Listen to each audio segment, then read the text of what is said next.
Aqueles que estão vindo aqui pela primeira vez, que sejam bem-vindos, e os outros também sejam sempre bem-vindos.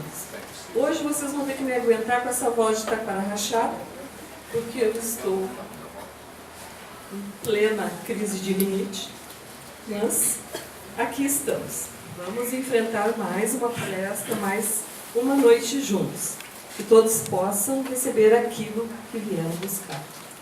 Cada um de acordo com o seu merecimento e com as suas necessidades. Nós, esse mês, estamos fazendo um ciclo de palestras, baseado no livro Mediunidade de Cura, de Hercílio Maes. E hoje eu escolhi, para conversar com vocês, o capítulo 7, que fala sobre a cura. Ele versa sobre o assunto porque nem todos se curam pela terapêutica espiritualista, umbandista, enfim, espiritualista. Num determinado ponto do livro, ele diz o seguinte, ele tem uma frase assim, muito interessante, e eu vou usá-la para que nós iniciemos a nossa conversa. Ele diz assim: enamora-te da doença e casarás com ela. Vejam bem, é profundo, né, gente? Não podemos nos enamorar das doenças, porque senão ficaremos atrelados a elas o resto da nossa vida. Mas as curas, através da terapêutica espiritualista, elas destinam principalmente a abalar as criaturas descrentes, os religiosos fanáticos, os indiferentes e os próprios médicos ateístas. Aquelas pessoas que não acreditam em nada, que não têm, vamos dizer assim, nenhuma opinião sobre reencarnação, sobre a vida após a morte, que acham assim que morreu, acabou, que não vem uma continuidade, depois, que passam dessa vida, vamos dizer assim, desse plano para o outro. Às vezes, na família dessas pessoas, ou elas próprias adoecem, não encontram recursos na área da saúde, ficam desencantadas. E aí a gente sabe que quando tem alguém, vamos dizer assim, da nossa família, ou nós mesmos, em busca de alívio para o corpo físico, nós recorremos àquilo que estiver ao nosso alcance. Nós buscamos em qualquer lugar.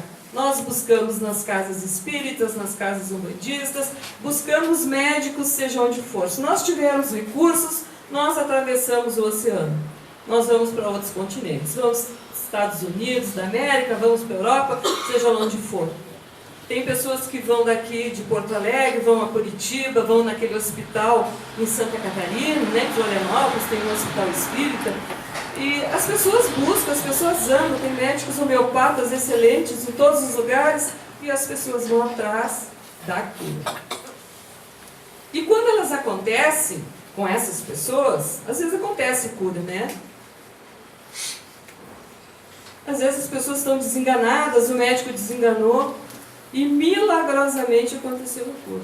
A gente sabe que milagre não existe,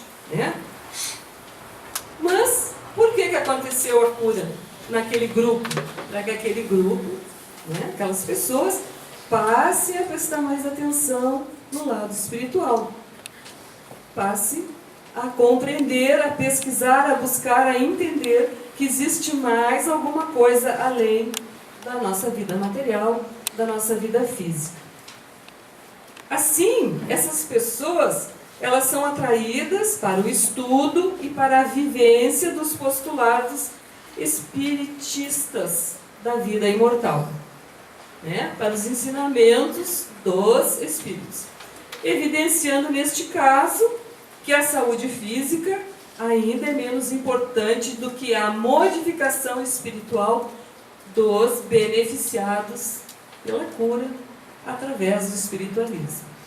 Não que a cura do corpo físico não seja importante, ela é muito importante, porque nós dependemos da nossa saúde, do nosso corpo físico, para estar aqui neste plano, para estagiar na matéria.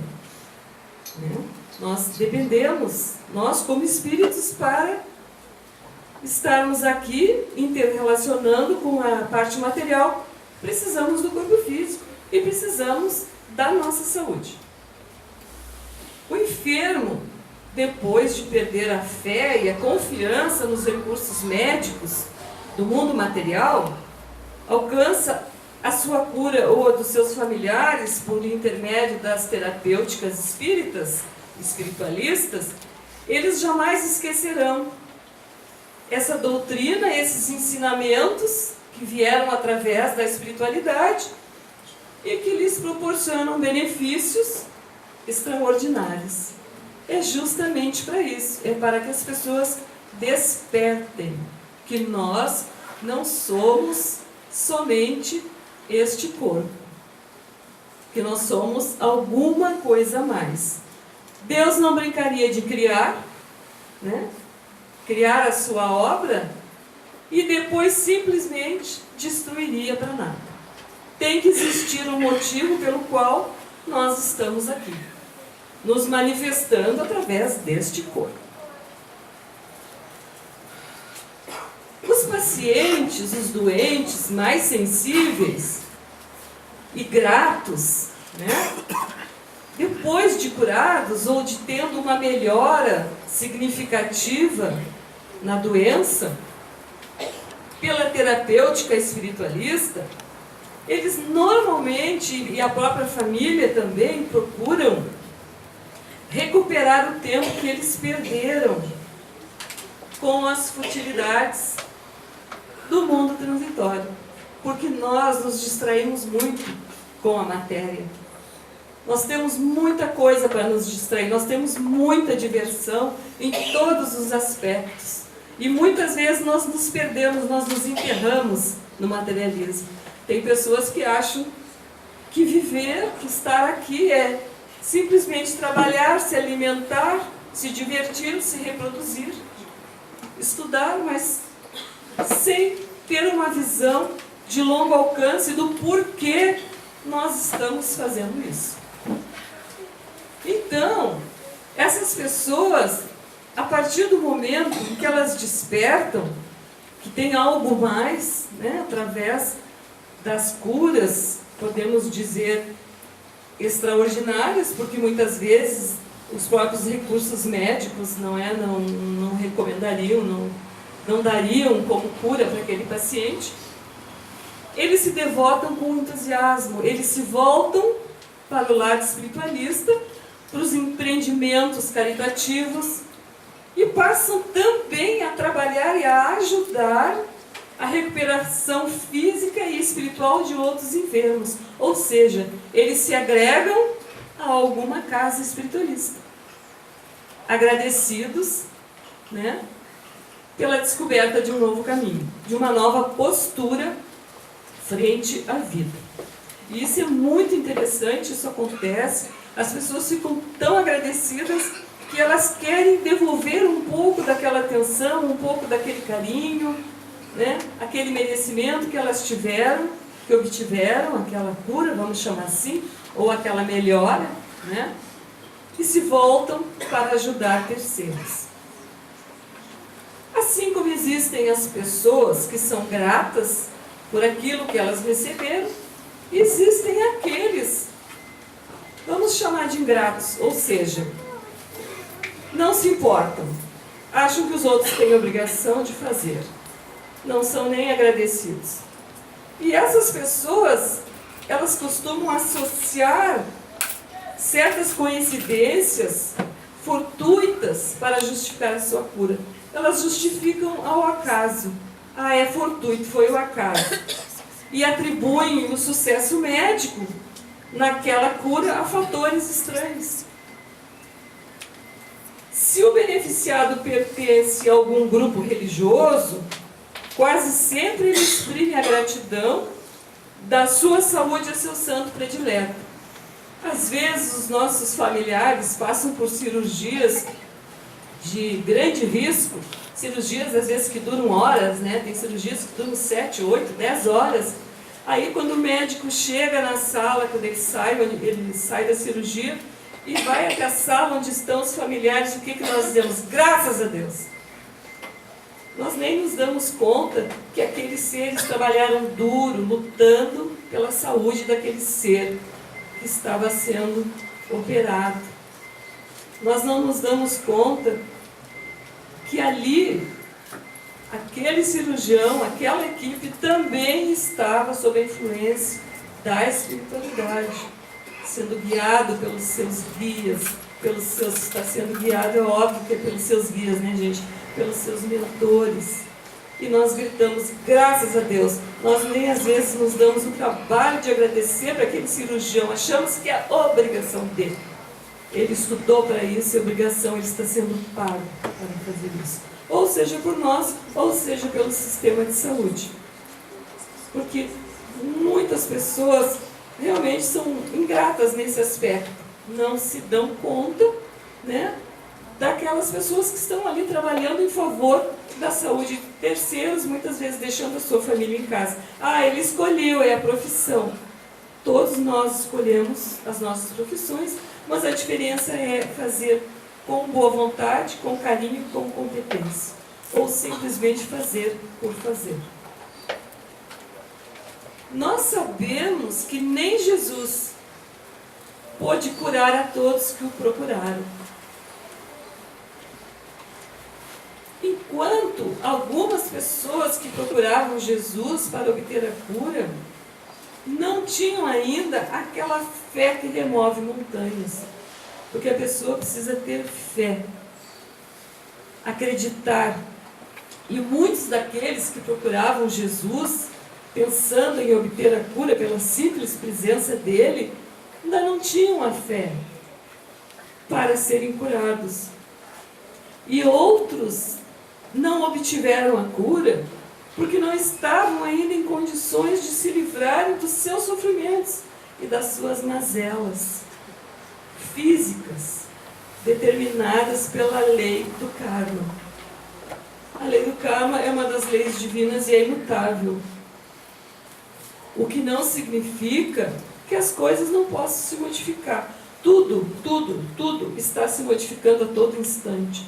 Tudo pode se modificar a cada momento, de acordo com as nossas atitudes, com o nosso procedimento. As doenças que são originadas pela indisciplina mental ou pelas emoções que são descontroladas, as nossas emoções que nós não dominamos, né, gente? Elas produzem toxinas psíquicas que aderem à contextura do nosso perispírito. Ou seja, o nosso espírito, nós como espírito, ficamos doentes, somos doentes e vertemos toxinas que vão se alojar na contextura do nosso perispírito. Isso vai ter que ir para algum lugar para que nós possamos ter a nossa túnica nupcial, né, gente? Possamos usar a nossa túnica nupcial para entrar no banquete de núpcias, nós precisamos tê-la limpa, alva, brilhante. E para onde é que vai essas toxinas que são geradas em nós? Elas vão se acumulando, nós não modificamos. Aonde que vai isso aí tudo? Isso vai descer para o nosso corpo, porque o nosso espírito precisa drenar essas toxinas. Isso vai daqui para algum lugar e vai descendo através dos nossos corpos até chegar no físico. Aí a origem das doenças. Para que nós possamos nos libertar delas, dessas toxinas, nós vamos ter que, através do nosso corpo físico, né, gente, drená-las. Não tem como. É a única forma. Com o passar do tempo, essas toxinas necessitam fluir para o corpo físico, que se transforma num mata-borrão, com a função de absorver este veneno, produzido pelo espírito, invigilante. E finalmente, quando do nosso desencarne, o corpo, o que acontece, né, gente? Nós desencarnamos, somos levados para a calunga pequena, para o cemitério, né?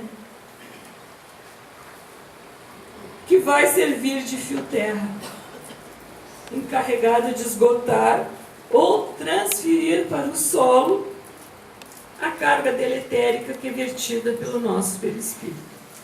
Daí então vem aquelas situações umbralinas que todo mundo sabe, né? Serve para quê? Serve para drenar as nossas cargas tóxicas. Então, melhor nós fazermos isso enquanto temos chance em vida, né, gente? Não que não haja vida, depois também há vida, só que sobre outro aspecto, né? Sobre outra dimensão. Mas tudo que nós pudermos fazer em vida para melhorar a nossa situação, nós temos que fazer, é a nossa obrigação, para que a gente viva melhor.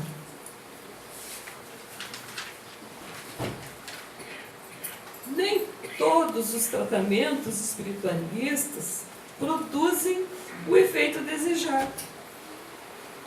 Pois, enquanto em certos casos as dificuldades do ambiente terráqueo impedem o êxito terapêutico, em outros o estado do enfermo não pode ser alterado, porque se trata de uma descarga mórbida, né, que eu falei, essas energias densas, energias deletérias do perispírito para o corpo físico. E isto é um processo benéfico ao espírito. A gente pensa assim, puxa, mas ele está doente, é uma doença grave, como é que pode dizer que é benéfico? É benéfico. Às vezes, através de uma doença grave, se nós tivermos um entendimento, nós estamos nos limpando, nós estamos nos preparando para uma próxima jornada encarnatória em condições de plena saúde. Talvez, somente talvez, porque a gente não sabe, né? A nossa próxima reencarnação será plena e exitosa e saudável. Tudo depende de nós, porque hoje, amanhã, nós estamos plantando a nossa próxima reencarnação, a nossa próxima vivência. Isso só depende de nós, porque nós vamos ter que passar por aqueles acontecimentos necessários à correção de rumo da nossa vida, né, gente? Da nossa evolução, da nossa caminhada espiritual.